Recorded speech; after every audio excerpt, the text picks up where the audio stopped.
My name is Gabriel Foster. I am 70 years old, and I have learned that family is not about blood. It's about loyalty. Last Sunday at Easter dinner, my son and his wife demanded I sign over my house. When I refused, my daughter-in-law threw her wine glass straight at my face, cutting my cheek to the bone. As the blood ran down my shirt, my son Jason screamed, "You're being selfish!" I just smiled, drove myself to the ER, and texted my lawyer. Phase 1 is complete. What they didn't know is that the entire attack was caught on camera, and I had been waiting for them to make this mistake for 6 months. Before I tell you how I set the trap, let me know in the comments where you are watching from. And please like and subscribe if you believe that respect is earned, not given. The trap was truly set last Wednesday. I was in my home office, not tending to roses like my neighbors imagined, but reviewing quarterly reports from an offshore trust. The phone rang, and I saw my son Jason's name flash on the screen. I put the call on speaker and continued my work. "Dad." "Hey, Dad." His voice was thin, laced with a familiar anxiety. The kind of anxiety a man gets when he's desperate. "Jason, what a surprise. How are you?" "I'm good, Dad. Great. Look, I know it's last minute, but Easter is this Sunday. We were thinking maybe we could have dinner at your house." I stopped typing. I leaned back in my leather chair and stared at the phone. My house. Of all places, he wanted to come to my house. My daughter-in-law Alicia hated this house. She called it a relic, a depressing old mausoleum. She had only visited twice in the last year, and both times she acted as if she were allergic to the antique furniture. This wasn't an invitation. It was a move.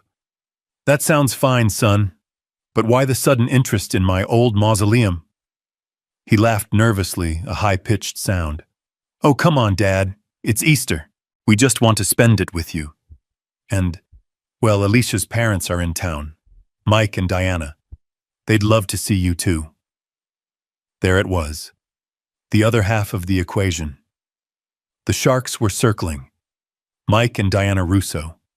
Two people who had perfected the art of living well on other people's money. I knew for a fact they had just filed for a fraudulent bankruptcy in Florida. My son Jason is a good man at his core, or at least he used to be. But he is weak. He's easily manipulated, and he is in deep, deep trouble. I know this because I am not just a simple, retired old man.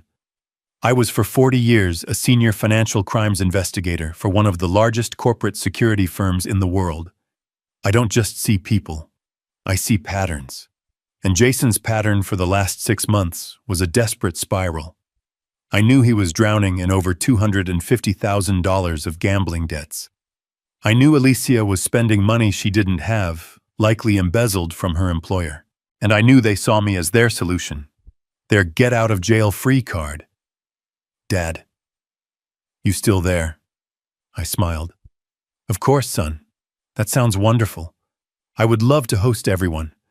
My home is your home, you know that." "Great, Dad, thanks. We'll see you Sunday around 6. He hung up, and the silence in my office felt heavy. I looked at a photo on my desk. My late wife, Emily. "They're coming for the house, Emily," I whispered, "and I'm going to be ready for them." The trap was officially baited. I immediately picked up my secure line and dialed my lawyer. Ben Carter answered on the first ring. "Ben, it's Gabe. I was wondering when you'd call." His voice crackled. "The Easter invitation." "You're getting good, Ben. Sunday at 6, my house. They're bringing the in-laws." Ben sighed. "Gabe, are you absolutely sure you want to go through with this? We can shut them down right now. We have the proof of Alicia's embezzlement. We have the records of Jason's debts." "No," I said firmly. "It's not enough. If I just cut them off, they'll play the victims. They'll tell the world I'm a cold-hearted old man, abandoning his family. No. I need them to show me who they really are. I need them to make the first move. A move so blatant, so undeniable that no one can defend them."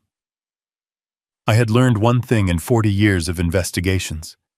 Criminals, especially desperate ones, always overplay their hand.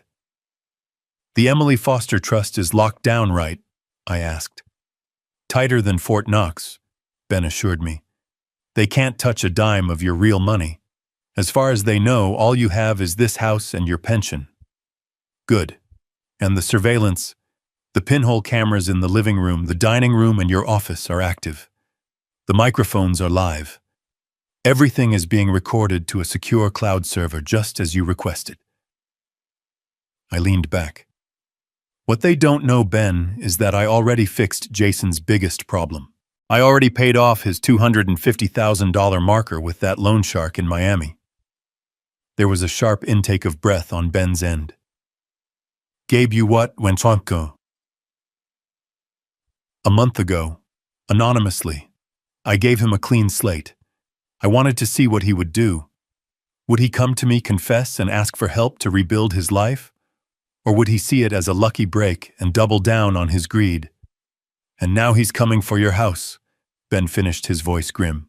Now he's coming for the house, I confirmed. He didn't just fail the test, Ben. He's trying to burn the whole school down. For the next 3 days, I played the part of the happy, slightly senile grandfather. I went to the store, bought a large turkey, potatoes, and ingredients for Emily's famous apple pie. I even called Alicia to ask her what wine her parents preferred, knowing full well they were connoisseurs of anything expensive and free. "Oh, Gabe, that's so sweet," she cooed over the phone. "Don't worry about it. We'll bring the wine. We want this to be a perfect evening." I could hear the hidden meaning in her words. Our perfect evening, our new beginning. In my house. Sunday arrived. The house was quiet. I had spent the morning in Emily's garden. At 5 p.m. I checked the systems one last time. All cameras were green. All microphones were active. I put the silver pen in my shirt pocket. It wasn't just a pen. It was a high-fidelity audio recorder. At 6 o'clock on the dot, their car pulled into the driveway. A brand new BMW I knew they couldn't afford. I shuffled to the door, putting on my best confused old man face. I opened it with a wide, welcoming smile. "Jason, Alicia, you're here." And there they were, Mike and Diana Russo. They were dressed up, Alicia in a silk dress that probably cost $2,000, Mike in a suit that smelled of new money. They walked past me without a greeting, their eyes scanning the entryway. "This foyer is darker than I remember," Diana said, wrinkling her nose. "We'll need to paint this whole area, Mike.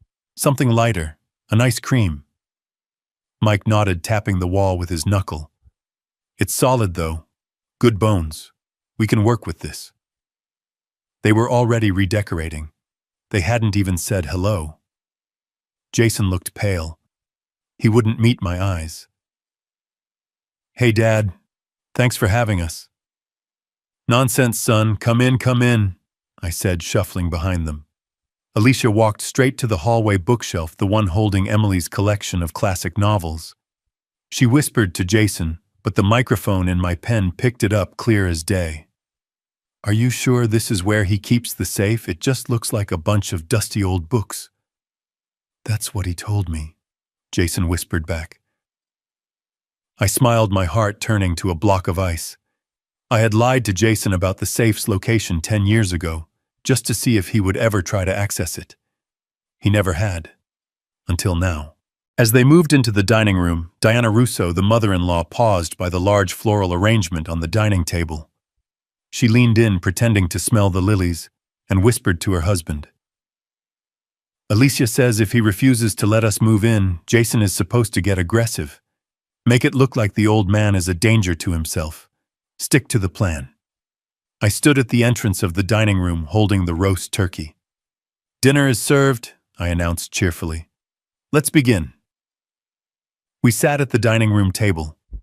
The table my late wife Emily and I had bought at a flea market 40 years ago, the one we refinished by hand in our garage. Now it was covered in her best china, which I only used on special occasions.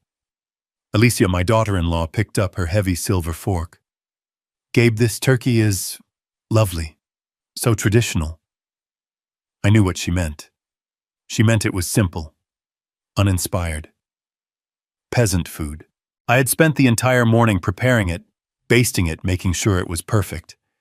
Beside her, her father, Mike Russo, swirled the wine in his glass. It was the expensive Cabernet Alicia had insisted on bringing. "A good aroma?"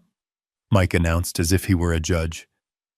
"A bit heavy on the tannins for my taste, but acceptable. Very acceptable." I just smiled, playing my part. "Oh, I don't know much about those things, Mike. I just know what tastes good." They all exchanged that look, the one I had come to recognize so well. The look that said, "He's a simpleton. He's harmless. Good." That's exactly what I wanted them to think. The pinhole camera in the corner of the dining room was recording. The high-fidelity microphone in my shirt pocket was capturing every word. Diana Alicia's mother put down her fork after a single delicate bite. Her eyes, cold and assessing, scanned the room. "Gabe," she said, her voice dripping with fake sympathy, "this house is truly lovely." "Thank you, Diana. Emily and I put a lot of work into it over the years. But it's just so much house for one person," she continued, gesturing vaguely at the ceiling. "All these empty rooms, the upkeep. It must be a terrible burden for you all alone." This was the first probe. Not a direct attack, but a test. Was I overwhelmed? Was I weak? Was I looking for a way out? I let out a small, tired sigh. "Oh, I manage. A little dusting here and there. You know it keeps me active." I didn't mention the professional cleaning service that came every Tuesday, paid for by the private trust that my family knew nothing about. Alicia saw the opening and seized it. She placed her hand on her mother's, a perfect picture of filial devotion. "Mom is just worried about you, Gabe. We all are. Especially after what she and Dad just went through." I turned my gaze to her feigning ignorance. "Oh, is everything all right?" Alicia's face contorted into an expression of practiced sadness. "It's just, they had some terrible luck. In Florida, the business, well, they lost everything. Bad luck." That's what she called it. I had read my private investigator's report 3 days ago. Fraudulent bankruptcy was the legal term. They hadn't lost everything. They had hidden it, just not well enough. They were running from creditors. Mike Russo, ever the proud patriarch, cleared his throat. "We just need a place to restart, Gabe. A place to get our feet back on the ground and rebuild." A restart. In my house. Using my money. I could see the entire chessboard laid out in front of me. They thought they were playing, but I had already placed every piece. I looked at my son. Jason had been silent the entire meal. He was just pushing his mashed potatoes around his plate. His face was pale, his hands were trembling. He knew what was coming. He was the one they were using as the battering ram. Alicia turned to him, her voice suddenly sharp. "Jason, honey, aren't you going to ask your father?" Jason visibly swallowed. He put his fork down. He wouldn't look at me. He stared at the gravy boat as if it held the answers to the universe. "Dad," he started, his voice barely a whisper. "Dad, about that. We were talking, and, well, Mike and Diana, they need a place to stay. For just a little while. And since you have all this space..." I waited. I didn't help him. I let him twist in the wind, his discomfort filling the room. "We were hoping," he finally choked out, "that they could move in here. Just temporarily, Dad. Just until they get back on their feet." Temporarily. The word of a coward. The lie you tell yourself so you can sleep at night. He still couldn't meet my eyes. I let the silence stretch, pretending to be the confused old man processing this sudden request. "Move in?" I asked, making my voice sound shaky. "Here, Mike and Diana." Alicia couldn't stand it. She slammed her hand on the table, making the silverware jump. "No, Jason, stop sugarcoating it. We discussed this." She turned to me. Her face, moments ago soft with fake sympathy, was now a hard mask of impatience and cold efficiency. "Gabe, they're moving in. Permanently." The room went quiet. The only sound was the ticking of the grandfather clock in the hall, the clock Emily had inherited from her mother. Permanently. Jason flinched as if she had slapped him. Diana and Mike just watched me, their faces hard, expectant. They had dropped the pretense. This was the demand. I don't understand," I stammered, playing my role to perfection. "Permanently." "Yes," Alicia snapped. "It makes perfect sense. They're family. And frankly, you shouldn't be alone in this big house anyway. It's not safe. You're 70 years old. You forget things. You could fall. What if something happened and no one found you for days?" There it was. The groundwork for incompetence. This was exactly what Ben Carter and I had predicted. She was already building the narrative. "So," she continued, taking a breath, "Jason and I have decided. We are all going to move in.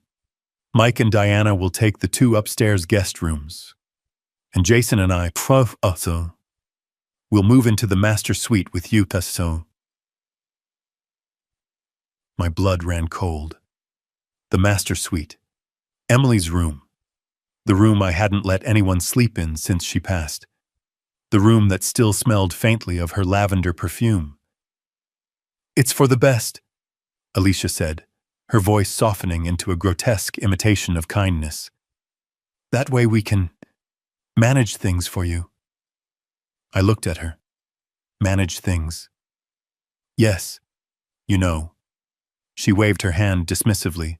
"The bills, the investments, the house maintenance. You're getting to that age, Gabe. You shouldn't have to worry about your finances anymore." And there it was. The kill shot. The final piece of their pathetic, transparent plan. Manage your finances. They weren't just coming for the house.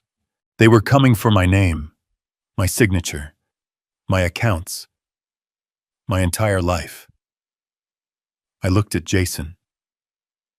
My son. The boy I taught to ride a bike. The boy I held when his first girlfriend broke his heart.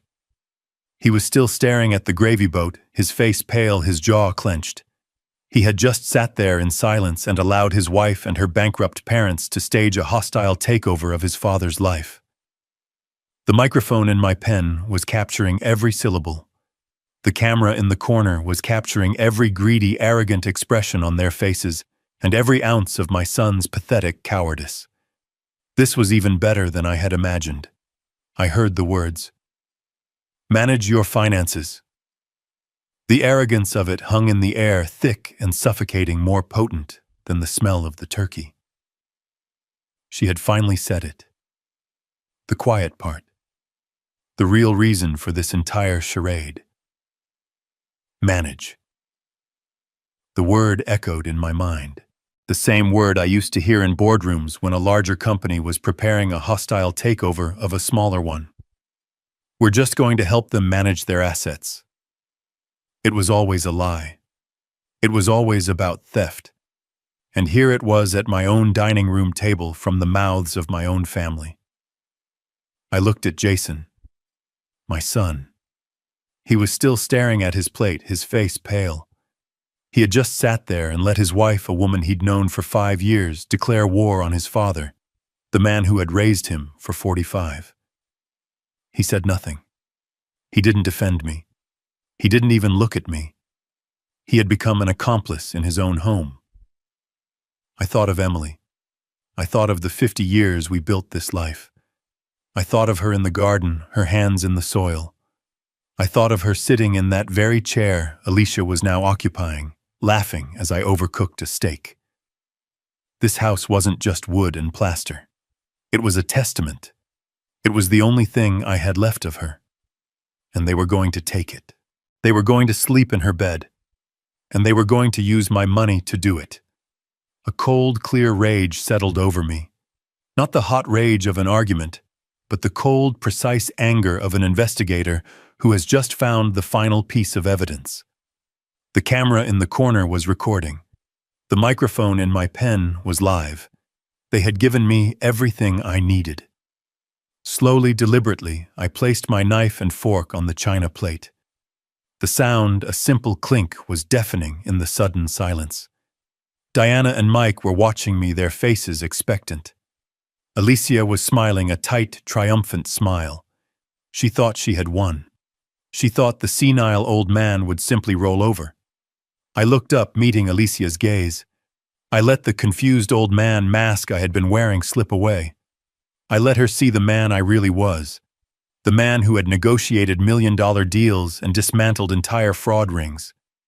"No," I said. The word was quiet. It wasn't a shout. It was a statement of fact, a granite wall. Alicia's smile didn't just fade. It froze. It shattered. What did you just say?" Mike and Diana looked at each other, confused. Jason finally looked up from his plate, his eyes wide with panic. "I said no." I repeated, my voice as calm and cold as a winter morning. "This is my house. This is Emily's house. Your parents, Alicia, are not moving in here. You are not moving in here. And you are certainly not managing my finances." For a second, there was absolute silence. Alicia's mind was racing. I could see her recalculating. This wasn't part of the plan. The old man was supposed to be weak. He was supposed to cry, to bargain, to be grateful for their help. Jason was the first to break. He shot up from his chair so fast it almost toppled over. His face, which had been pale with cowardice, was now a deep, blotchy red of shame and anger. "You're being selfish!" he screamed. The words hit me harder than any wine glass ever could. Selfish. Me. The man who had quietly paid off his $250,000 gambling debt just last month. The man who had funded his failed startup 5 years ago with a $100,000 loan I never intended to collect. The man who had raised him, clothed him, and given him a life he was now desperately trying to light on fire. I was the one being selfish. Before I could respond, Alicia was on her feet too, her face a mask of pure, unfiltered rage. The facade of the loving daughter-in-law was gone. This was the real woman, the predator. "Selfish!" she shrieked, her voice echoing in the dining room. "You're sitting in this museum alone. You have 3 empty bedrooms upstairs. 3, you only use 1. "Those rooms are not empty," I said, my voice rising to meet hers. "One of them was my son's, the son I used to know. The other 2, I pointed upstairs, belong to my wife. They are her rooms, her sewing room, her library. They are full of her, and you will never set foot in them." "We are his family now," Diana, the mother-in-law, chimed in from the table. "You owe him this. We need a place to live." "Then you should have thought of that before you committed fraud in Florida," I said flatly. Her face went white. She hadn't expected me to know that. How dare you?" Mike sputtered, standing up. "Sit down, Mike," I ordered. And to my surprise, he did. He was a bully, and bullies are cowards. I stood up slowly, placing my napkin on the table. I was done. The experiment was over. The trap had been sprung. "This dinner is over," I said, my voice leaving no room for argument. "I want all of you out of my house. Now." Jason looked at me, his eyes pleading. "Dad, wait, please. You don't understand. I need this. You have to help us." "Help you?" I asked. "Help you steal my home. Help you commit me to a nursing home, which was your next step. Help you forge documents to declare me incompetent." "I know the plan, Jason. I've known it for 6 months." His face collapsed. The blood drained from it. He knew that I knew. Alicia, however, was not done. She was trapped. A cornered animal. And cornered animals are the most dangerous. "You can't prove any of that, you old fool," she screamed. "It's our word against yours. Who are they going to believe, a loving family, or a confused, selfish, senile old man who is a danger to himself?" "We'll see," I said, turning my back on them. "This discussion is over." I took one step toward the kitchen to call the police. I never made it. I heard the gasp from Jason. I heard the scrape of the chair. I heard Alicia's final guttural scream of rage. "You can't turn your back on me!" I turned around just in time to see the crystal wine glass, the one filled with expensive Cabernet, flying through the air, aimed directly at my face. I turned my back on them. It was a deliberate final gesture. This discussion is over. I took one step toward the kitchen. My plan was simple: go to the phone, dial 911, and have them removed for trespassing. The legal, clean way. But I never made it to the second step. Behind me, I heard a sound that was not human, a guttural scream of pure, cornered rage. "You can't turn your back on me!" Alicia shrieked. I heard the scrape of her chair on the hardwood floor. I heard Jason's tiny, terrified gasp. "Alicia, no!" I turned slowly. Not fast enough to dodge, but just in time to see it. It seemed to happen in slow motion. The crystal wine glass, the one her father had been critiquing, was in her hand. The dark red Cabernet, the color of blood, sloshed inside it. Her face was a mask of hatred twisted beyond recognition. She wasn't the sophisticated, calculating woman from moments before. She was a wild animal. "You old fool!" she screamed again. And then she threw it. Her arm snapped forward, and the glass flew across the 10 feet that separated us. I watched it tumble end over end, the red liquid catching the light of the chandelier. And in that split second, I made a choice. I could have dodged. I'm 70, but I'm not slow. I saw it coming. I could have turned my head, raised an arm, stepped aside. But I didn't. I stood perfectly still. I needed this. I wanted this. Their plan was to paint me as senile, confused, a danger to myself. An old man's confused stories against the word of a loving, concerned family. It was a risk, but this was not a story. This was evidence. This was assault. This was the final nail. The glass struck my face with a wet, shocking impact. It wasn't the wine that hurt. It was the shattering. The crystal, beautiful and expensive, exploded against my right cheekbone. I felt a sharp electric pain, as if I'd been stung by a dozen hornets. My glasses, the thin wire-rimmed pair Emily had picked out for me, were ripped from my face. I saw them fly off into the periphery and heard them clatter somewhere on the floor. Then came the second wave of sensation. The cold, stinging wine splashing across my face, into my eyes, and down the front of my white shirt. And immediately after, the hot, sudden rush of blood. The sharp rim of the glass, the base perhaps, had caught me high on the cheekbone, just under my eye. It wasn't a scratch. It was a cut. A deep one. I could feel the blood, hot and thick, welling up instantly and beginning to trace a path down my face into my mustache and dripping onto my collar. The room went utterly, profoundly silent. The only sound was the drip, drip, drip of my blood onto the polished hardwood floor. I didn't move. I didn't even blink. I just looked at them. Alicia stood frozen, her arm still half raised, her mouth open in a perfect O of shock. She hadn't expected to hit me. Or perhaps she hadn't expected me to let her hit me. She was horrified not by what she had done, but by the fact that she had lost control so completely. Her parents, Mike and Diana, were statues. They weren't rushing to help. They weren't screaming in horror. They were just watching. Their faces were pale, their expressions blank. They were calculating. I could see their minds spinning, trying to figure out how this new variable fit into their plan. It didn't. And Jason, my son. He was pressed against the far wall as if he'd been trying to merge with the wallpaper. He was trembling, his hands clamped over his mouth, his eyes wide with a terror that was completely useless. He looked at the blood on my face, then at his wife, then back at me. He said nothing. He did nothing. He just watched his father bleed. In that moment, any last lingering ember of hope I had for him, Any microscopic particle of love I still held died.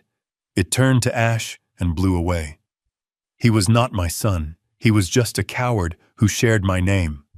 My cheek was throbbing, a deep, agonizing pulse of pain. The wine stung the open wound. I slowly raised my hand, not to my face, but to my shirt pocket, and retrieved the white linen napkin I had placed there. I brought it up to my cheek and pressed it gently against the cut. The fabric turned dark crimson almost instantly. I held it there, and then looking directly into Alicia's terrified eyes, I smiled. It wasn't a big smile. It was just a small lift at the corners of my mouth. But it was the most terrifying smile I have ever produced. It was the smile of a predator that had just watched its prey in a fit of panic impale itself on a stake. Alicia's face crumpled. The blood drained from it. She finally understood. She didn't know how she had lost, but she knew in that instant that the game was over. I let the silence hang for one more second, letting them soak in the image. The old bleeding man smiling. Then I spoke. My voice was calm, clear, and steady, not a trace of pain or fear. "Thank you, Alicia," I said, my voice cutting through the silence. "You just completed this for me." Her knees buckled. She grabbed the back of a chair to hold herself up. "What? What does that mean?" I didn't answer her. I turned my gaze to my son, who was still pressed against the wall. "Jason," I said. He flinched as if my voice were a whip. I hope this was all worth it. I turned, walked past the shattered glass and the puddles of wine on the floor, and went to the small table by the entryway. I picked up my car keys. Jason found his voice a pathetic squeak. "Dad, wait. Where are you going? We can clean this up. We can talk." I opened the front door. The cool night air felt good on my face. "I'm going to the emergency room, son," I said, not looking back. "I'll need a report for the police, you understand." I stepped out onto the porch. But you can't," Alicia screamed from the dining room, her voice hysterical. "You can't. We'll say you fell. We'll say you're crazy." I paused at the top of the steps and looked back through the open door. They were all clustered together now, a pathetic tableau of defeated tyrants. "You can say whatever you want," I called out to them. "But the cameras in that dining room, they don't lie. And they've been recording this entire lovely Easter dinner." I didn't wait to see their faces. I walked down the steps, got into my car, started the engine, and pulled out of the driveway, leaving them all behind, in the house that would never, ever be theirs. I didn't speed. I didn't race through yellow lights. I drove my 10-year-old sedan exactly at the speed limit, signaling for a full 3 seconds before each turn. The blood was a problem. The linen napkin I was pressing against my cheek was already soaked through, and I could feel the cold, sticky wetness seeping between my fingers and dripping onto the steering wheel. I turned on the interior light at a stop sign. I tilted the rearview mirror. The wound was worse than I thought. It was a jagged 3-inch gash starting just below my right eye and running down my cheekbone. It was deep. It was bleeding profusely. It was beautiful. A panicked man would have called 911 from the house. A victim would be hysterical, speeding to the hospital, laying on the horn.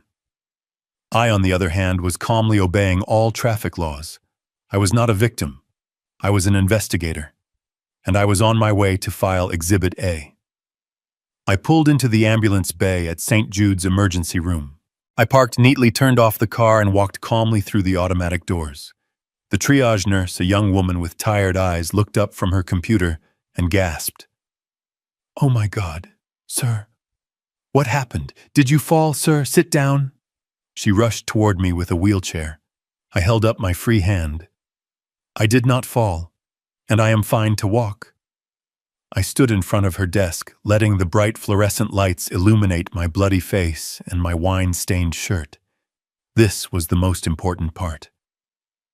The first report. "My name," I said, my voice clear and steady, "is Gabriel Foster. My date of birth is October 19th, 1955.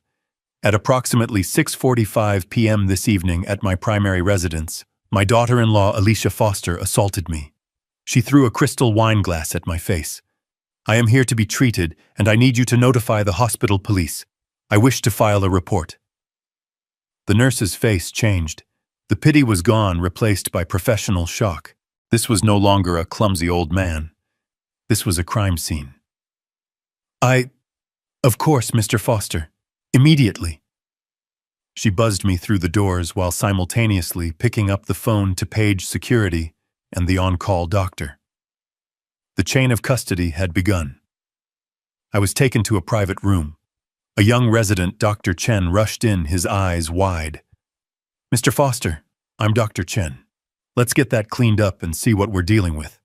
That looks nasty." He reached toward me with a sterile wipe. I leaned back out of his reach. "Before you touch me, doctor." He froze, confused. "Sir, you're bleeding." "I understand that. But before you clean, stitch, or treat this wound in any way, I need photos. High-resolution photos. I need you to document the laceration exactly as it is right now. I also need you to document my shirt. I was told the police are on their way." Dr. Chen looked at the nurse, who nodded. He understood immediately. "Of course, protocol. This is an assault." He turned to the nurse. "Get the kit. Document the wound angle depth and note any potential glass fragments. And take photos of his shirt for the wine splatter pattern." For the next 5 minutes, I sat under the harsh light as the nurse took pictures. Flash, flash, flash. Each flash was another lock clicking shut on the cage I was building for Alicia. This is what you can't argue with. This is what a high-priced lawyer can't spin. A photo of a 70-year-old man in his own home bleeding from a facial wound. They thought I was senile. They thought I was weak. They thought I was finished. They had forgotten what I did for a living for 40 years. I didn't just balance books. I hunted monsters. The kind of monsters who wore expensive suits, who bankrupted companies, and who, it turns out, sometimes even shared your last name. I sat there calm as the doctor finally began to clean the wound. The antiseptic stung a sharp cleansing fire. "This is deep," he murmured, probing gently. "It's gone right to the bone. You're lucky it missed your eye by an inch. You're going to need stitches, at least 4. 4 is fine," I said. "I don't need it to be pretty." As he worked threading the needle, I thought about Jason. My son. My weak, pathetic son. He had stood there pressed against the wall watching his wife assault his father, and had done nothing. This wasn't just about a house. I had known for 6 months that this was coming. I had been tracking their finances. I saw the $20,000 credit card charges from Alicia. I saw the wire transfers from Jason's account to an offshore gambling site. I knew that he was in the hole for $250,000. I knew his loan shark was getting impatient. And I knew that just last month, Alicia had met with a lawyer specializing in elder law, specifically in geriatric competency hearings. They weren't just planning to ask me for money. They were planning to take it. They were planning to have me declared mentally incompetent, to seize my assets, and to put me in a home. The attack tonight wasn't the plan. It was a mistake. A glorious, stupid, impulsive mistake born of pure rage. Alicia had lost control, and in doing so she had given me the one thing I couldn't get myself.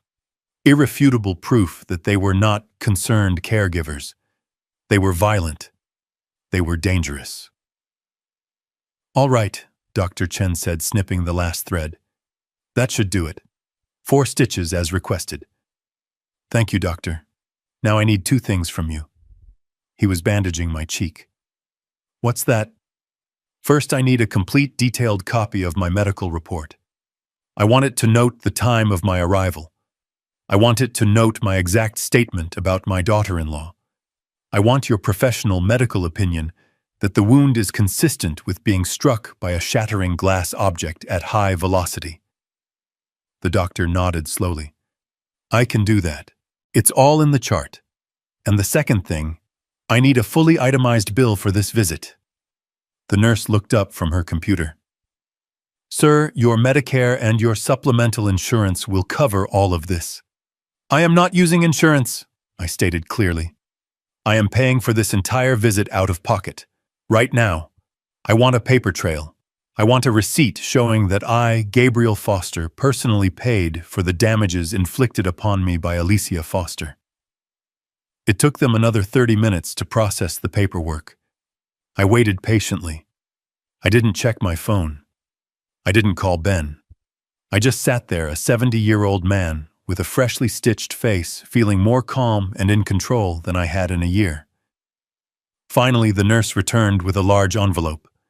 Inside was the detailed report copies of the photographs and the bill stamped across the front in red ink, paid in full.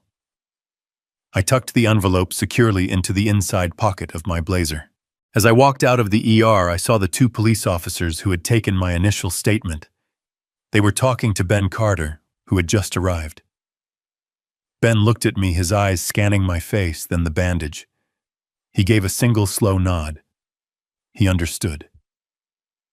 Gabe, he said, walking over. Are you all right? I'm perfect, Ben, I said. I patted the envelope in my pocket. Phase 1 is truly complete. Now it's time for Phase 2. Let's go and let them panic. The doctor had finished his work. The nurse handed me the large manila envelope. I could feel the weight of it. The official photographs of my wound. The detailed 8-page medical report. The bill stamped paid in full in aggressive red ink.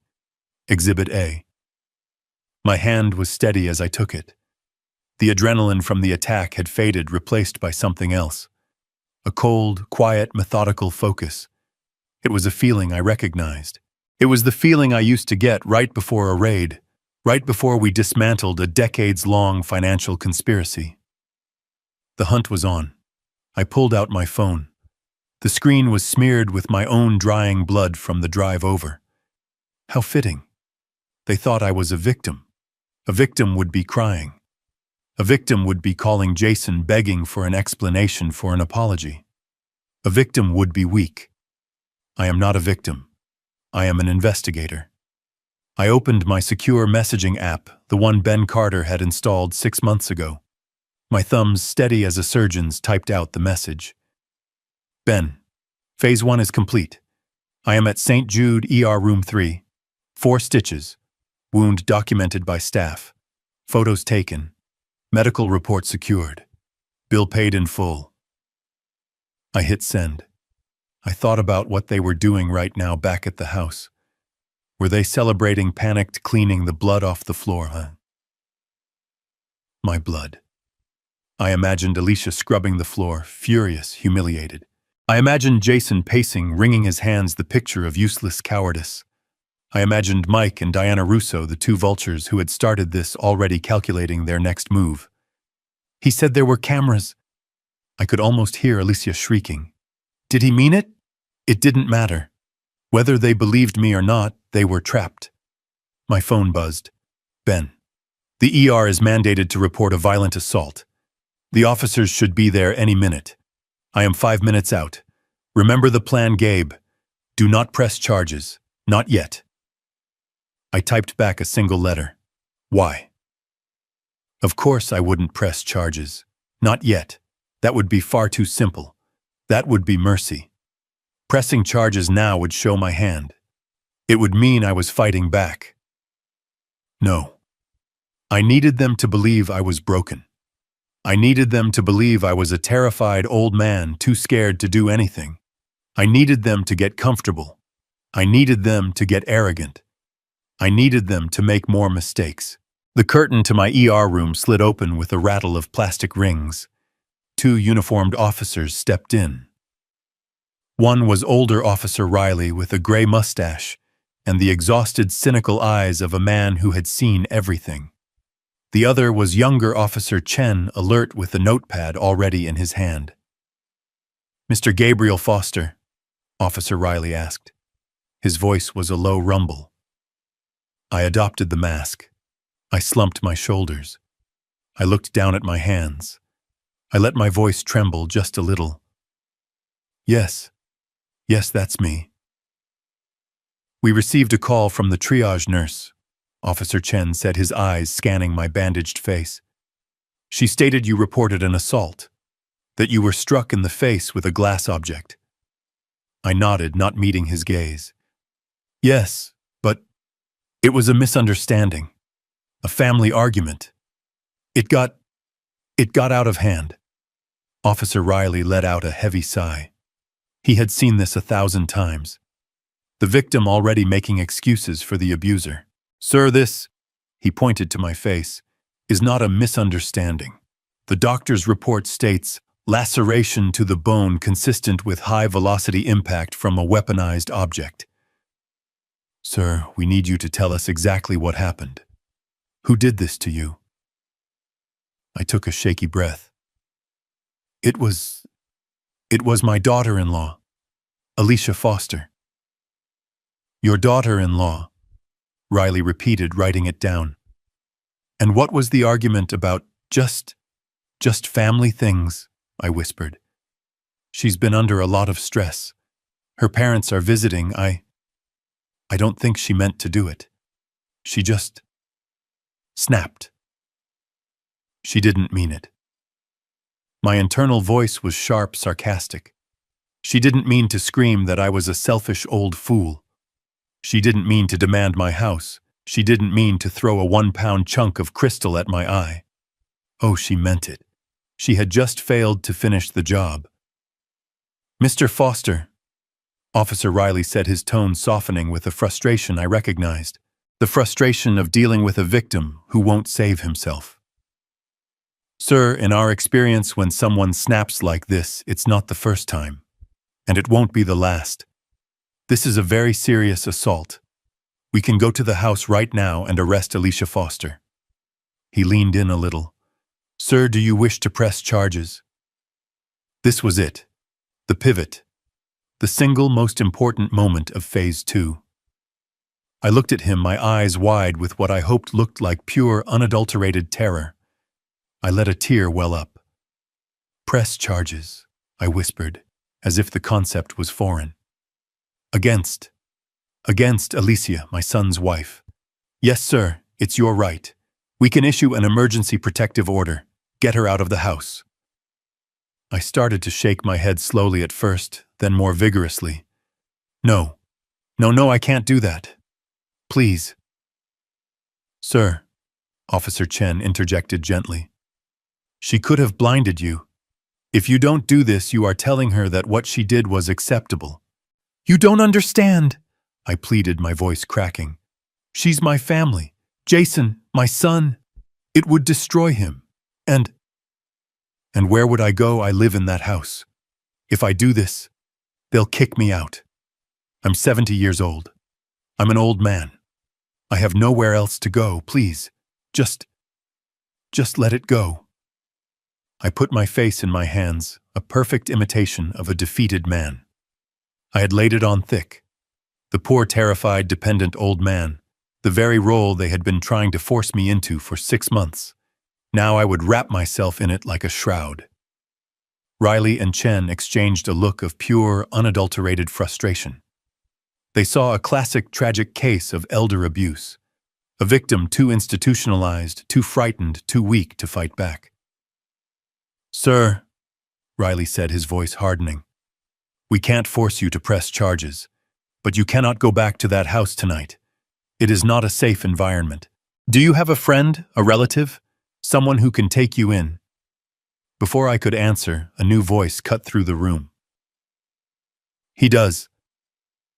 Ben Carter walked in. He wasn't dressed like a flashy lawyer. He was dressed like my lawyer. An old-school 3-piece wool suit, an understated tie, and a briefcase that probably cost more than my car. He radiated the kind of quiet authority that makes police officers straighten their spines. Officers, thank you for your time. I'm Ben Carter. I'm Mr. Foster's attorney.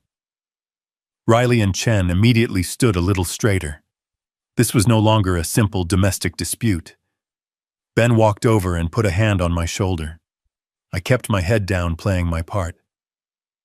Gabe, are you all right? I came as soon as I heard. Ben, I whispered, my voice thick with fake emotion. They want me to arrest Alicia. I can't. Ben, I can't.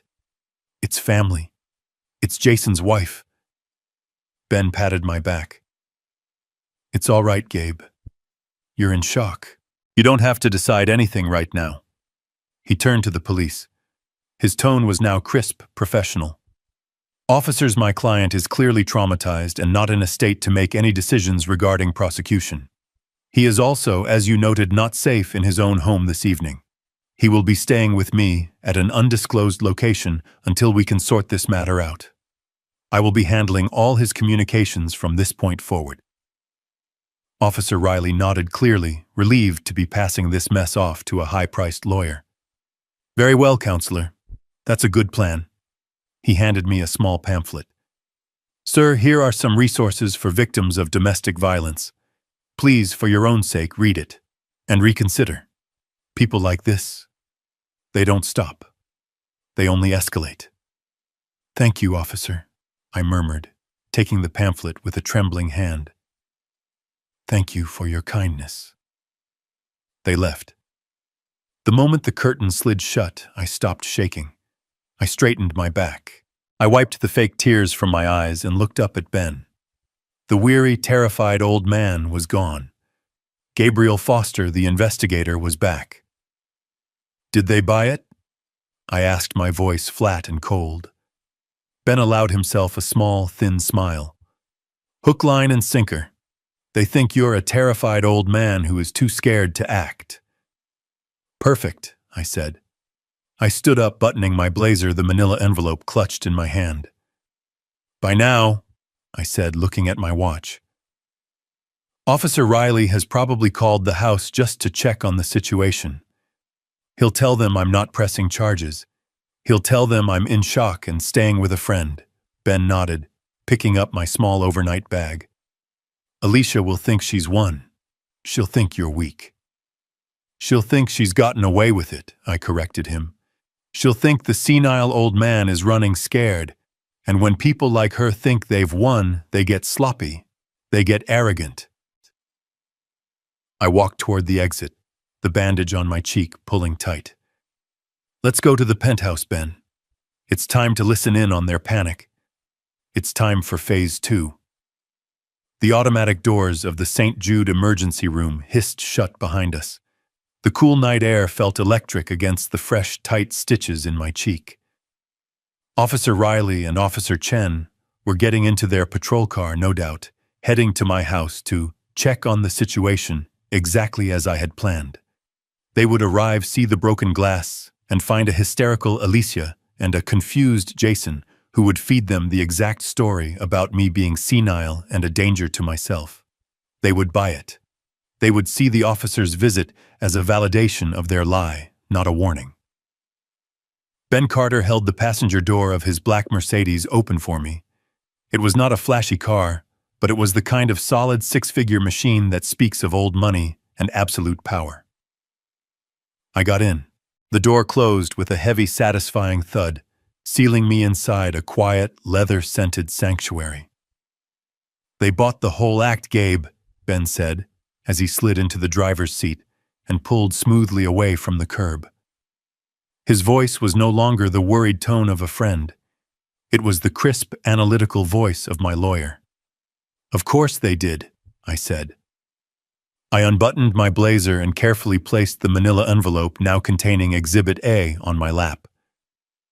It's the story they're trained to see. A weak, terrified old man too dependent on his abusive family to fight back. They see it every single day. I just gave them a perfect textbook example. Your performance was convincing, Ben noted. The trembling hands, the tear. I almost believed it myself. It wasn't all an act, I admitted, touching the bandage on my cheek. The anesthetic was beginning to wear off, and a dull, heavy ache was setting in. But it was necessary. You and I, Ben, we know how these things go. If I had pressed charges tonight, this would have become a simple he said, she said domestic dispute. A misdemeanor assault.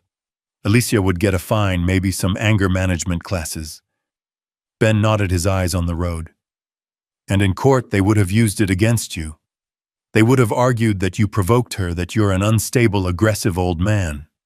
They would have used your own police report as fuel for their competency hearing. Exactly. I said, the word coming out as a low growl. They were already building that case. This wasn't just about a few empty bedrooms, Ben. This was never about Easter dinner. This was about money. It's always about money. I turned to look at him as we drove through the dark, quiet streets. They had a plan, a 3-step plan. I've been watching them put it together for 6 months. Ben just listened. He knew most of it, but he needed to hear my final analysis. Step 1, I said, holding up a finger. Isolate me. They've been doing it for a year, suggesting my friends are a bad influence, forgetting to pass on messages. Tonight they were trying to install Alicia's parents in my house as permanent 24-hour guards. Step 2, I continued, was to get me declared incompetent. Alicia already met with a lawyer, a bottom feeder named Dr. Miles, who specializes in geriatric evaluations. They were going to start a paper trail. The sudden fall at the house, the confusion, the forgetfulness. Tonight's visit from the police, where they would claim I was the one who was confused and violent, was meant to be the cornerstone of that file. And step 3, Ben finished for me, seize the assets. Once you're declared incompetent, they get power of attorney, sell the house, and drain every account you have. Every account they know about, I corrected him, which is just the house and my local pension account. They're amateurs. They're greedy, stupid, and desperate. Ben turned onto the freeway, the car accelerating with a smooth, powerful hum. How desperate, Gabe! You saw the reports. You know the numbers. I know them by heart, I said, closing my eyes, reciting the facts. My son Jason is in debt for $250,000 to a loan shark in Miami, a man who doesn't accept late payments. Jason has been gambling his life away for a year, and the deadline to pay is next Friday. And the daughter-in-law, Ben prompted. Alicia is worse. She's not just weak like Jason. She's malignant.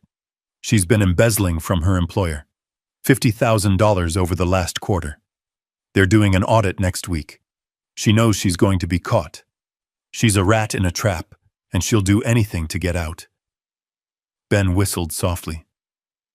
So this isn't just about greed. It's about survival. They're not just trying to get rich. They're trying to avoid prison or a pair of broken legs. Which is why I couldn't just cut them off, I explained. Desperate people don't just go away. They escalate. If I had simply refused their request tonight, what would have happened next week? A mysterious fire in my house, a tragic fall down the stairs that actually does kill me, no. I couldn't let them control the narrative or the timeline. I tapped the envelope on my lap. Tonight, Alicia lost control. She escalated in the most idiotic, public, and provable way possible. She didn't just snap. She handed me the weapon I needed to end this on my terms. She thinks I'm a confused old man who ran to a friend's house, I said. She thinks I'm sitting in your guest room right now crying into a cup of tea. She thinks she has time. She'll wake up tomorrow, call Dr. Miles, and accelerate her plan to have me committed using my flight as proof of my instability. Ben smiled. When in reality you're at the Four Seasons penthouse suite drinking single malt scotch and watching a live feed from every camera in your house. Exactly, I said as the gleaming tower of the hotel came into view. She thinks I'm a danger to myself. The truth is, I'm a danger to her. The police report is filed. The medical evidence is secure. My legal team is on alert. And the targets have no idea they're already in the crosshairs. Ben pulled the car into the private underground garage, a guard nodding at him as we passed. Gabe, Ben said, putting the car in park. You know I paid off Jason's gambling debt. You know I gave him a clean slate a month ago. He didn't have to do this. He had a way out. I know, Ben, I said, my voice heavy for the first time. He had a clean slate. He was free. The $250,000 was gone. He could have confessed. He could have started over. I opened the car door and stepped out, the sterile garage air feeling cold. But he didn't. He didn't want a clean slate. He wanted more. He wanted the house. He wanted Alicia. He wanted the easy life he thought I owed him. He saw my generosity not as a gift, but as a weakness to be exploited. I looked at my old friend. Tonight wasn't just about stopping a crime, Ben. It was about confirming a tragedy. My son is gone. And that's a wound no doctor can stitch up. I adjusted my blazer, the blood-stained shirt hidden beneath it. Let's go upstairs. I want to be watching when they get home from the police station. The panic should be just about setting in. Ben Carter's Mercedes was silent as a tomb as we sliced through the city. He didn't speak, he just drove. He understood that I needed these moments to transition from the wounded old man in the ER to the man I was now, the man I had always been. I did not go home. Going home was what they expected. It was what a victim would do. I was doing the exact opposite. 20 minutes later, we weren't in a guest room at Ben's house. We were in the private elevator of the Four Seasons, ascending to the penthouse suite. The one Ben's firm kept for high-profile clients who needed absolute discretion. The doors opened onto a sprawling space of glass and dark wood with a panoramic view of the city lights. It was the kind of place Alicia and Jason dreamed of, the kind of place they were willing to kill for. And it had been my secret office for the last 6 months. Ben walked to the wet bar and poured 2 glasses of scotch. He handed one to me. "Phase 2, he said, raising his glass. "To phase 2, I replied, the expensive liquor barely registering a burn. I walked over to the desk, took out my personal cell phone, the one Jason and Alicia knew about, and looked at the screen. 14 missed calls, all from Jason. I powered it off. Click. The senile old man was now officially missing. The line was cut. They were alone with what they had done. I then picked up a different phone, a secure satellite phone, and dialed a number. "Activate the house feeds," I said. Across the room, a large television screen flickered to life, splitting into 6 different high-definition views. My dining room, my living room, the front porch, the upstairs hallway, my office. And there they were. The camera in the dining room showed a scene of absolute chaos. My blood was a dark stain on the hardwood floor. Shards of crystal were everywhere. Alicia was pacing, her hands in her hair, her expensive dress stained with my blood and her wine. "He said cameras!" she was shrieking. Her voice came through the audio feed crystal clear. "Where are the cameras? Jason, did you see any cameras?" Jason was slumped in a chair, his head in his hands. I don't know. He was just talking. Maybe he was bluffing. Old people bluff. "He went to the ER, you idiot," Mike Russo shouted, his face purple. "He's talking to police right now. You assaulted him, you stupid, impulsive girl." "Me," Alicia spun on him. "You were the one pushing this. Get the house, Alicia. Get the money?" "Shut up, all of you," Diana screamed. "Someone's coming." I watched on the monitor as headlights swept across the living room window. A police patrol car. Right on cue. I sipped my scotch. "Showtime," I murmured. We watched as Jason and Alicia scrambled to compose themselves. Alicia wiped her face, trying to look like a concerned, crying wife.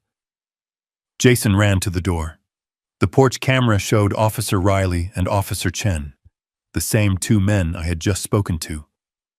"Mr. Foster?" Riley asked. "Yes, officer, thank God you're here," Jason said, his voice a pathetic whine. "It's my father. We're so worried." "We've already met your father, sir. At the hospital. He's being treated for a severe facial laceration." I watched Alicia appear behind Jason, her eyes red, her hands clasped. "Oh, thank heavens, he's safe. Did he tell you what happened? He fell. He tripped on the rug. He was holding his wine glass and he just..." He fell right on it, and the lie was so blatant, so perfectly delivered. I had to give her credit. "Ma'am," Officer Riley said, his voice flat. "That's not what he told us. He told us you threw the glass at him." Alicia burst into perfectly timed tears. He what? How could he say that? "Officer, you have to understand. He's sick. He's been so confused lately. He's 70 years old. He forgets things. He gets angry. He says things that don't make sense. We've been trying to get him help." Jason jumped in, nodding vigorously. "It's true, officer. He's been paranoid. He's a danger to himself. We're his only family, and we're just trying to take care of him. We would never ever hurt him." I looked at Ben. He was smiling. "And there it is, Huss," Ben said quietly. "They've just lied to 2 police officers. They've officially filed a false report. And they've confirmed their entire strategy on a police body cam." On the screen, Officer Riley looked skeptical, but he was just a patrolman. "He refused to press charges, ma'am. He said he was scared and was going to stay with a friend." Alicia's face registered a flash of pure triumph. Scared. He was scared of her. "Oh, the poor man," she sobbed. "He's just so confused. Thank you for telling us, officer. We'll try to find him. We just want him to be safe." The officers left. Jason closed the door. Alicia's tears stopped instantly. She turned to Jason, her eyes blazing. "He's running. The old fool is running scared. Find out which friend he's with. And call Dr. Miles now. We're accelerating the timeline." I settled into the deep leather armchair, the penthouse suite silent around me, the glass of 12-year-old scotch cool in my hand. Across the room, the 60-inch screen glowed, split into 6 feeds, a perfect high-definition view of the battlefield I had just fled. The audio from the dining room microphone was so clear I could hear the ice melting in the glasses they had abandoned. Ben Carter had just left, satisfied with the night's work. Phase 1 was complete. Now it was time to watch. On the monitor, I saw the blue and red lights of the patrol car flash across my living room windows, then disappear as Officer Riley and Officer Chen drove away. The moment my front door clicked shut, the silence in that house was broken. Alicia, who had been a picture of tearful, victimized concern for the police, transformed. Her face pale and angelic for the officers turned into a mask of pure reptilian rage. I watched her spin around and shove Jason hard against the wall. "He called the cops!" She shrieked, her voice a low, vicious hiss. "He called the cops, Jason, on me. He's not scared. He's not confused. He's fighting back." Jason, my son, just rubbed his shoulder, his eyes wide with a terror I recognized. But it wasn't terror of me. It was of her. "Alicia, what do we do? What do we do now? He's gone. He's with that lawyer. They believed us right. They believed the senile story." "It doesn't matter what they believed," she spat, pacing back and forth, her bloody wineglass still clutched in her hand. "He has that cut on his face. He has a report. He's building a case, you idiot. We're done." "No," Jason said, his voice shaking. "No, we're not done. We just have to move faster, that's all. Faster." Alicia stopped pacing. She looked at him. "Faster? How?" "We accelerate," Jason said, his voice gaining a desperate, thin strength. "We were going to do this slowly. We were going to build the incompetency case over weeks. We don't have weeks. We have hours. We have to make sure that by tomorrow morning, he is the crazy one, not us." He pointed a shaking finger at the phone. "Call Dr. Miles, now." Alicia stared at him, a slow, predatory smile spreading across her face. "Dr. Miles, but we're not supposed to use him unless it's a real emergency." "This is a real emergency," Jason yelled. "The old man is on the loose with a lawyer. We have to establish the narrative first. We have to make sure that when he does talk, everyone already thinks he's insane. Call him." I leaned forward in my chair, sipping my scotch. "Dr. Miles, The quack doctor from Palm Beach, the one whose license was under review for overprescribing opioids. My investigator had flagged him 3 months ago. Of course, that's who they would use. I watched on the monitor as Alicia took a deep, shuddering breath. She composed her face, pinching her own cheeks to make them red, rubbing her eyes until they were raw. And then she dialed. When she spoke, her voice was a masterpiece of manufactured hysteria. "Dr. Miles." "Oh, thank God you answered." She was sobbing. It was a perfect performance. "It's Alicia Foster. We spoke last week. About my father-in-law, Gabriel." She paused, listening. It's so much worse than we thought. He's had a complete psychotic break. He got violent. He threw his wine glass against the wall and he fell on it." I almost choked on my drink. "He fell on it. Brilliant." "Yes. He cut his face. He's bleeding. We tried to help him. We tried to calm him down, but he hit me, doctor. He hit me and then he ran away." She was building her own counter-assault charge. Smart, but not smart enough. "He's missing," she cried into the phone. "He's 70 years old, he's bleeding, he's confused, and he's out there alone. We're terrified he's going to hurt himself or someone else." Yes, we need you to file the paperwork. The emergency competency hearing, the psychiatric hold, immediately. We'll pay, of course, we'll pay your full fee. Double. Just, please find him. Get him into a secure facility where he can't hurt himself." She hung up the phone. The tears stopped instantly. Her face was cold calm. "Done," she said to Jason. "The petition will be filed in the morning. Now when the police do find him, he won't be a victim.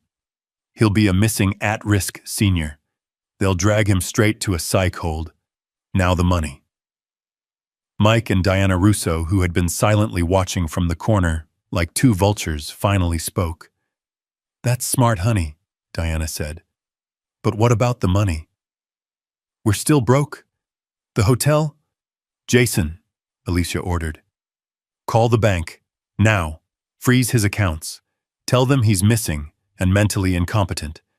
Tell them he's probably being taken advantage of by that friend the police mentioned. We can't let him spend our money while he's having an episode." Our money. The sheer breathtaking audacity of it. I watched Jason, my son, pull out his phone. He was trembling, but he dialed. He was a puppet, and she was pulling every string. "Yes, hello, my name is Jason Foster. I'm calling about my father's account. Gabriel Foster. Account number." He rattled off the number I had given him when he was 21, the one for his college expenses. The allowance account. The decoy. I need to report an emergency," he stammered. "My father is mentally unwell. He's had a breakdown. He's missing. You need to freeze his accounts immediately. He's not in his right mind." Jason paused, listening. I could see the confusion on his face. What do you mean you can't discuss the account with me?" He listened again, his face going from pale to a sickly green. "No. That's not possible. What do you mean he was just there? He's missing, I just told you." Another long, agonizing pause. Jason looked like he was going to be sick. A trust." "What trust? What are you talking about? What do you mean the account is empty? Where did the money go? You have to tell me." He was yelling now, pure panic in his voice. "What do you mean I'm not an authorized party? I am his son. I am his only—" He stopped. He listened for one final terrible moment. Then he slowly lowered the phone from his ear. He didn't hang up. He just let his arm drop to his side. "Jason," Alicia asked, her voice sharp. "Jason, what is it?" He turned to look at her, his eyes dead. He knew. Jason whispered the words barely audible. "He knew we were coming. The bank manager. David. He said my father was in this morning. He said he moved all his assets into a private trust. He said, the account is empty. There's nothing left. It's all gone. I watched the four of them on the porch camera. They looked like a pack of stray dogs, wet, desperate, and dangerous. Jason, my son, was shaking his face a sickly pale gray under the porch light. Alicia, his wife, was vibrating with a rage so intense I could practically feel it through the screen. Her parents, Mike and Diana Russo, just looked defeated, their brief fantasy of inheriting my life collapsing around them. The loan sharks. Jason must have gotten the call. The final call. The one where they stop asking politely. "They're coming, Alicia!" I heard Jason stammer, his voice captured perfectly by the microphone I'd installed in the porch light fixture 6 months ago. They're not going to wait. They said tonight." Alicia's head snapped toward him. "Then we're not waiting either. He's not here. He's hiding at his lawyer's house like a coward. He abandoned the house. We have to get in, now." "Get in," Mike Russo said, his voice a pathetic squeak. "The police were just here. The old man has lawyers." "He's an old man," Alicia shrieked, her voice cracking. "He's senile. He's not thinking straight. He has cash in there. I know it. Or jewelry. Or the real bank documents. The trust. It has to be in the house. He wouldn't just leave it." She was right about one thing. I wouldn't. She grabbed Jason by the shirt. "Your key. The one to the front door. You still have it." Jason looked horrified. "Alicia, no. That's breaking and entering. That's a felony." "It's not a felony if it's your house," she screamed. "And it will be your house. He's your father. He's just confused. We're just going inside to wait for him to make sure he's safe. Now open the damn door, Jason, or I swear I will break a window." I sat back in the leather chair in the penthouse suite, a glass of scotch swirling in my hand. I watched my son, my 45-year-old son, the man I had taught to fish, and to tell the truth, make his final choice. He trembled. He looked at his wife, at his desperate in-laws, and then at the door to my house. The house he grew up in. The house his mother died in. He pulled the keys from his pocket. "He didn't even change the locks." Alicia muttered, a note of triumphant contempt in her voice. "He is stupid. He is senile. He ran away." "Oh, Alicia.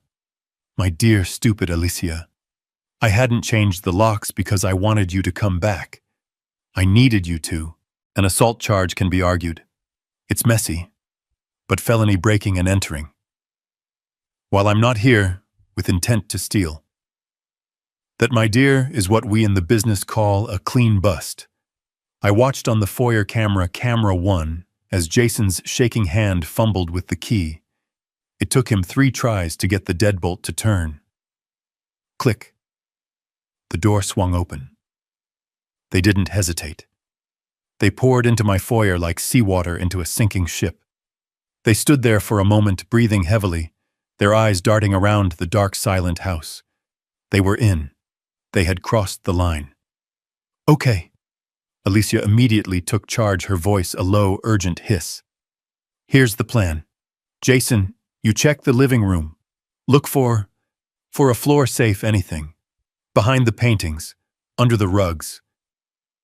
Dad, you and Mom, go upstairs. Go through everything. The attic, the closets under the mattresses, especially the master bedroom. That's where he slept with Emily. That's where the most valuable stuff will be." My blood went cold. The master bedroom, Emily's room. I switched the main monitor to camera 4, the one in the upstairs hallway. I watched as Mike and Diana Russo, 2 greedy, bankrupt parasites, took the stairs 2 at a time. They didn't knock. They didn't show an ounce of respect. They shoved open the door to the master bedroom, my bedroom. Emily's sanctuary, and flicked on the lights. I hit the zoom. I watched Diana Russo, a woman who hadn't worked an honest day in her life, walk straight to Emily's antique wardrobe. She pulled the doors open and plunged her hands into the neatly folded sweaters Emily's sister had packed away after the funeral. She pulled them out, sniffed them with disgust, and threw them onto the floor. "Nothing. Just worthless, moth-eaten old lady clothes. Mike was more methodical. He went straight to Emily's nightstand, the one where she kept her reading glasses and her book of poetry. He pulled the drawer out completely, dumping its contents onto the carpet. Loose change, a dried rose, a bottle of prescription pills from 10 years ago. Just junk pills and junk, he growled. Check under the mattress, Alicia screamed from downstairs, her voice echoing up the stairwell. I had to watch. I owed it to Emily to be a witness to this final desecration. I watched this man, this stranger, put his grimy, sweaty hands on the bed where my wife took her last breath. He and Diana grunted as they lifted the heavy king-sized mattress, tilting it on its side. Nothing. Just a box spring. Where does he keep it? They were animals. Sniffing, tearing, digging. They stormed out and went into the room that had been Jason's, flipping the mattress there. Then they went into Emily's sewing room. I watched in cold fury as Diana upturned bins of fabric and thread, searching for a hidden safe that wasn't there. This was the part that hurt. The rest was business. This was personal, and they would pay for every second of it. Every frame was being recorded, streamed directly to a secure server that Ben Carter was monitoring in real time. I stood in the darkness of the reinforced reading room, the room my late wife Emily always called the bunker. On the wall of monitors, I watched my life being torn apart.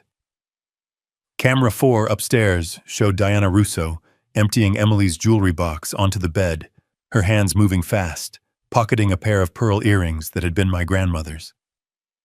Camera 3 in my office showed Alicia. She was on her hands and knees in front of the wall safe, pounding her fists against the steel. Think, Jason, think, she was shrieking, her voice tinny through the microphone. What's the code? His anniversary. June 21st. Beep, beep, beep. The small red light on the keypad flashed. Access denied. Jason was just standing behind her, wringing his hands, the picture of a useless coward. I don't know, Alicia, I don't know. Try his birthday, October 19th. Beep, beep, beep, access denied. You useless idiot, she screamed. She was crying now, not tears of sadness, but of pure, greedy frustration. It's all in there and we can't get it. He's won. The old fool has won. I looked at Ben Carter, who was standing next to me in the dark. Beside him stood two men in suits, Detective Miller and Detective Sanchez. They had been waiting patiently with me for the last 20 minutes, watching this entire home invasion unfold. I think, I whispered to Miller, we have established intent. Miller gave a grim nod. I leaned forward to the small broadcast-quality microphone on the console. It was time. I pressed the button, and my voice, calm and amplified, filled the office just outside our hidden door. It's Emily's birthday, Alicia. Alicia froze. Her head snapped up. Jason stopped breathing. The code is 0814, August 14th, the day you never bothered to remember. A sound came out of Alicia, a high-pitched animal scream of pure terror. She scrambled backward, falling over the pile of my first edition books she had thrown to the floor. Who's there? Who said that? Jason was white as a sheet. Dad, is that the intercom? He's watching us, Mike Russo bellowed from the upstairs hallway. I saw him on camera 4, frozen, his hand still inside Emily's antique armoire. He's in the walls. It's a trap. It was always a trap, Mike, I said, my voice now booming through the entire house, through speakers in every room. From the moment you accepted the invitation, what did you think this was, an inheritance? From the monitors I saw them all bolt. Mike and Diana clattered down the stairs, shoving past each other. Jason and Alicia scrambled out of the office. They all converged on the front foyer, a tangled mess of panicked limbs clawing at the front door. Jason grabbed the deadbolt. He twisted it. It didn't budge. He twisted it again. Click, click, click. It's stuck, he yelled, rattling the handle. It won't turn. It's not stuck, Jason, my voice echoed around them. It's a 1.5-inch steel bolt tied directly to the security system. It's a magnetic lock, and I just activated it. You're not going anywhere. They were sealed inside. My mice. In my maze. I looked at Ben. I looked at the detectives. I nodded. Gentlemen, shall we? I pressed a button on the security panel, and the wall panel disguised as a mahogany bookcase slid open with a heavy pneumatic hiss. The four of them were huddled by the front door like frightened animals staring as the wall itself opened. I stepped out into the hallway first, bathed in the light. Ben Carter stepped out beside me, his briefcase in hand. Detective Miller and Detective Sanchez stepped out behind us, their badges clearly visible, their hands resting calmly on their belts.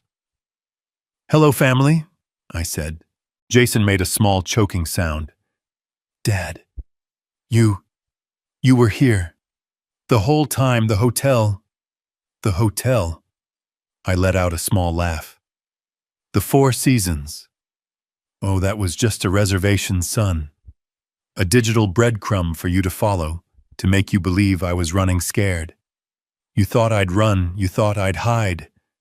I took a step closer. They flinched. "I wasn't hiding, Jason. I was waiting. I was waiting right here in my wife's reading room. The room you all thought was just a closet.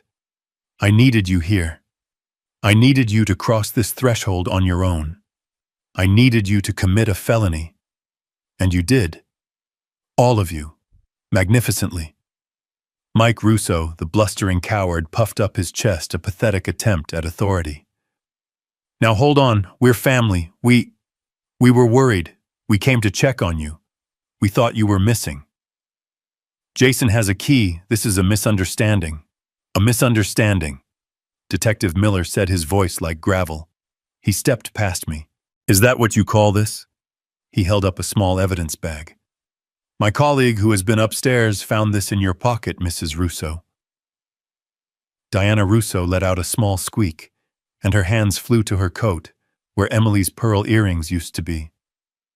"You were worried," Miller continued. "So you decided to help yourself to the family heirlooms, and you, sir," he looked at Mike. "Were you worried when you were trying to pry the back off the paintings in the master bedroom?" Ben Carter stepped forward, holding a thick legal document.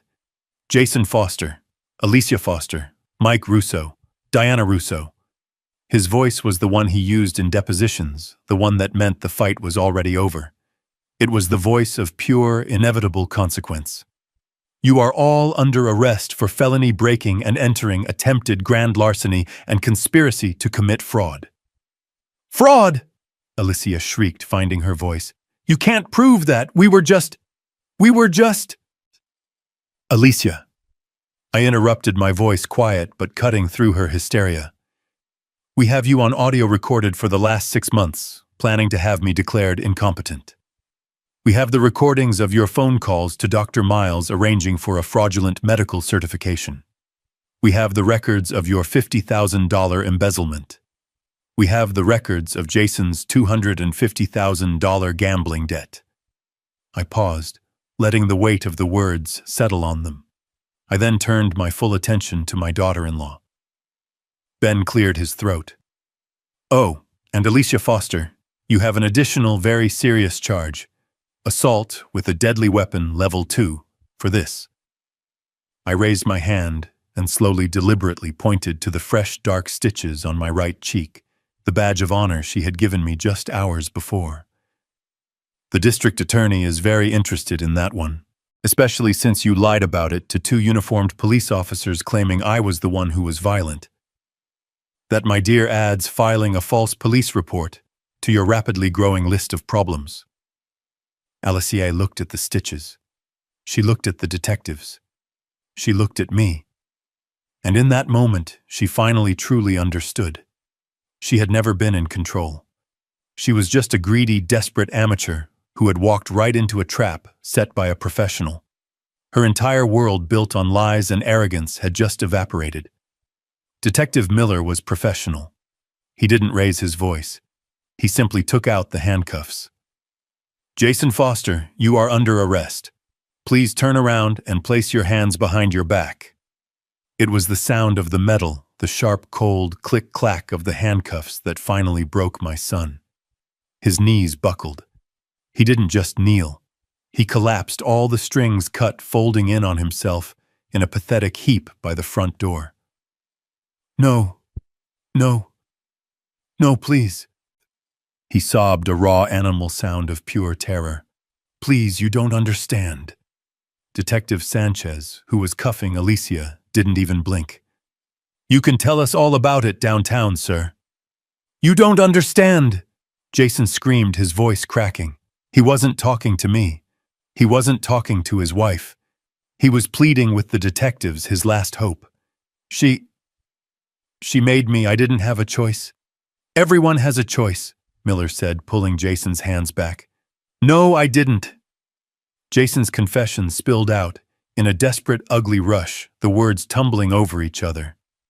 I owe money, okay, a lot of money, $250,000. They're not bankers. They're from Miami. They're going to kill me. They told me I had until Friday. They're going to kill me. He was weeping openly now, snot and tears running down his face. This wasn't about greed. This was about my life. I had to get the money. Don't you see? I had to. Alicia, who was being pulled to her feet by the other detective, just stared at him. You what? Mike and Diana Russo, cuffed and lined up against the wall, looked horrified. They didn't care about our family drama, but they knew what kind of men Jason was talking about. Jason was still on his knees looking up at Miller like he was a god. Please, you have to protect me. You can't let them send me to jail. They'll find me. They'll kill me. I had been silent this whole time, just watching this final pathetic unraveling. I had given him so many opportunities to be a man, and this is what he chose. I let out a small sigh. The sound cut through his sobbing. No, Jason, I said, my voice quiet. They won't kill you. He froze.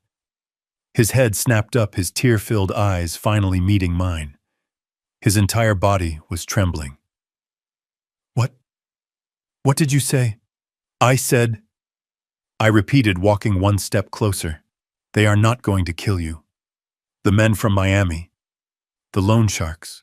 Your $250,000 problem. It's gone. Jason just stared at me, his mouth half open, not comprehending. What do you mean it's gone? I looked at him, my son, this 45-year-old stranger kneeling in my foyer in handcuffs. And I delivered the final fatal blow. I said, my voice flat and devoid of all emotion, that I paid it. I paid it all, the full $250,000. I wired the money anonymously from an offshore account. Your debt was cleared 1 week ago. The color didn't just drain from his face. It was as if his entire soul had been vacuumed out of his body. He stopped trembling. He just stopped. He knelt there, paralyzed, a hollow shell. The detectives paused, holding him, sensing this was something more than a simple arrest. Alicia let out a strangled gasp. You paid it a week ago.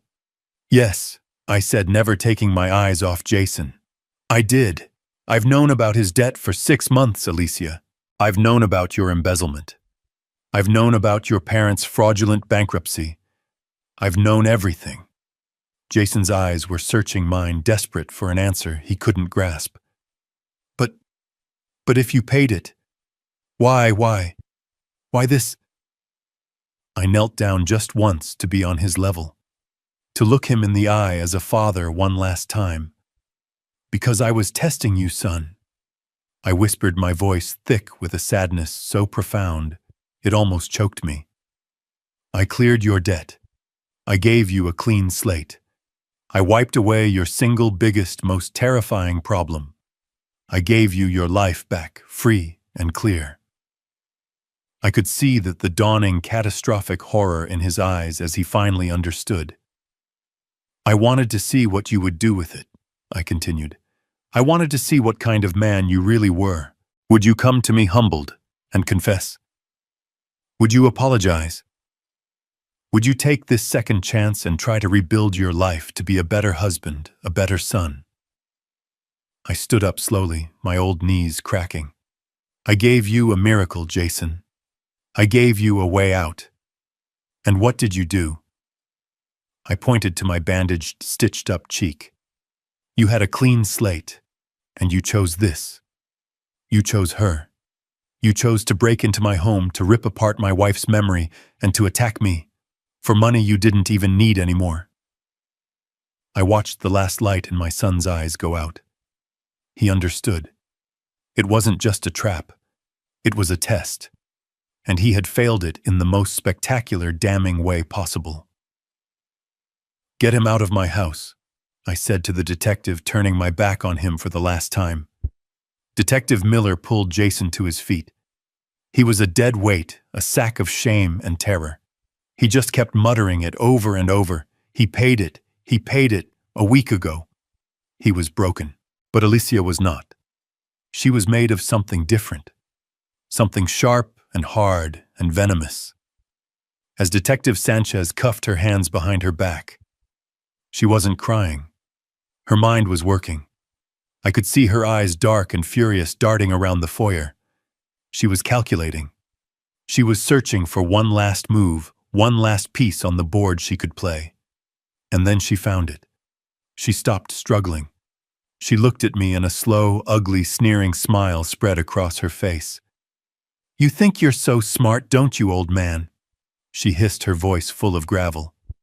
I didn't answer. I just held her gaze. So you paid his debt, so what? She spat, her chin jutting forward. You can't kick us out. You can't take this away from us. With her cuffed hands, she motioned her head toward the house itself. This house, this property, Jason is your son. He is your only blood. He has rights. Jason. Hearing his name, looked up from his stupor. A pathetic, desperate flicker of hope lit his dead eyes. Dad. The house. She's right. I'm your son. Alicia saw the opening and lunged, pulling against the detective's grip. We'll see you in court, Gabe. We'll sue for it. We'll tie you up in litigation until you're dead. A son has a right to his father's property. You can't just disinherit him. We'll take this house and we will sell it, and you will have nothing. She was screaming now, her voice echoing in the high-ceilinged foyer. It was her last desperate gamble. She truly believed that in the end the law would reward her husband's bloodline. That's when Ben Carter, who had been watching this all unfold with a kind of clinical detachment, stepped forward. He didn't raise his voice. He didn't need to. He simply adjusted his cufflink. Actually, Mrs. Foster, he said, his voice cutting through her hysteria with the clean, cold precision of a surgeon's scalpel. He does not. Alicia froze. What? He has no rights. Ben continued, opening his briefcase. Legally speaking, Jason Foster has about as much claim to this property as I do, which is to say, none at all. What are you talking about? Alicia shrieked, looking wildly at Jason, then back at Ben. He's his son. He was my son, I said, my voice quiet. But he made a choice 5 years ago. I walked past the detectives. I walked to the wall safe in my office, the one Alicia had been pounding on just minutes before. My hands were steady. I entered the code. 0814. Emily's birthday. The date my daughter-in-law, in her infinite greed, had never bothered to learn. The safe beeped, and the heavy steel door swung open. Alicia and Mike Russo gasped, their eyes wide. They thought it was full of gold, of cash, of bearer bonds. I reached inside. I pulled out a single leather-bound document. This house, I said, holding the document up for them all to see, has not legally belonged to me for 5 years. It and every asset I own belongs to the Emily Foster Irrevocable Trust. A trust? Jason stammered. The word sounded foreign in his mouth. Yes, son, a trust. The one I established the day after your mother's funeral.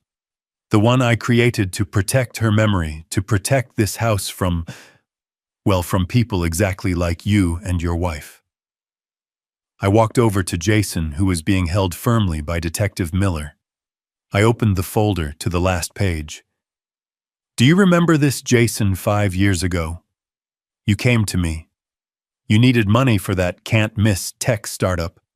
The one you ran into the ground in less than 6 months. You needed $100,000. I remember. He whispered, his eyes fixed on the paper. I gave it to you, I said. I gave you the money. But it wasn't a gift, son. It was a transaction. This, I tapped the signature line, is your signature.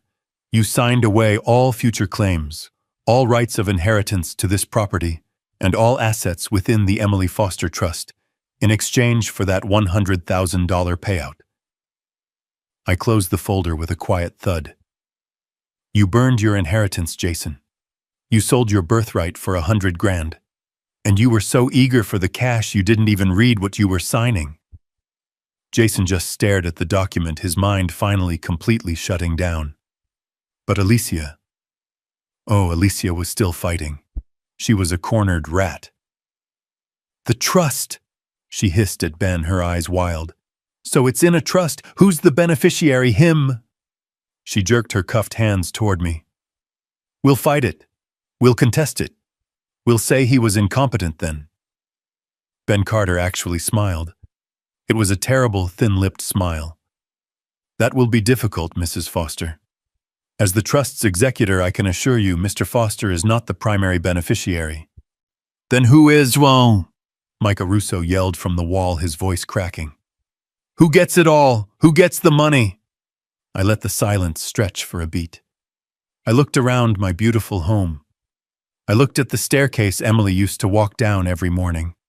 I looked at the doorway, where we had marked Jason's height as a boy, a faded pencil mark I still couldn't bring myself to paint over. And then I delivered the last beautiful final truth. When I pass, I said, my voice clear and strong, this house and every asset in the Emily Foster Trust, every stock, every bond, every last penny, is to be immediately liquidated. I paused. And the entire proceeds, all of it, are to be donated in full to the St. Jude Children's Research Hospital. In Emily's name. Alicia didn't scream. She didn't cry. She just deflated. The sound that came out of her was a long, low wail of agonizing, hollow loss. It was the sound of a gambler who had just watched her final all-in life-or-death bet get swept off the table. She hadn't just lost the house. She hadn't just lost the money. She realized in that one horrible, clarifying moment that she had committed assault fraud and now faced prison, all for a prize that was never, ever hers to win. You get nothing, I said quietly, as the detectives began to lead them out the door. You never did. The trial, when it finally happened, was not a trial. It was a foreclosure. A cold, methodical summary of debts owed and payments due. Ben Carter was not a lawyer. He was an executioner. He didn't make arguments. He just laid out the evidence piece by piece on a sterile table for the jury to see. There was the high-definition video from the dining room camera.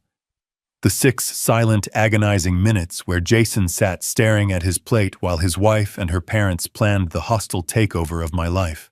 There was the crystal-clear audio from the microphone in my pen, where Alicia's voice, sharp and greedy, called me a senile old fool who needed to be managed. And then there was the main event. Exhibit A. Ben placed the 8x10 photographs from the St. Jude emergency room on the projector. My face split open. The dark, neat stitches.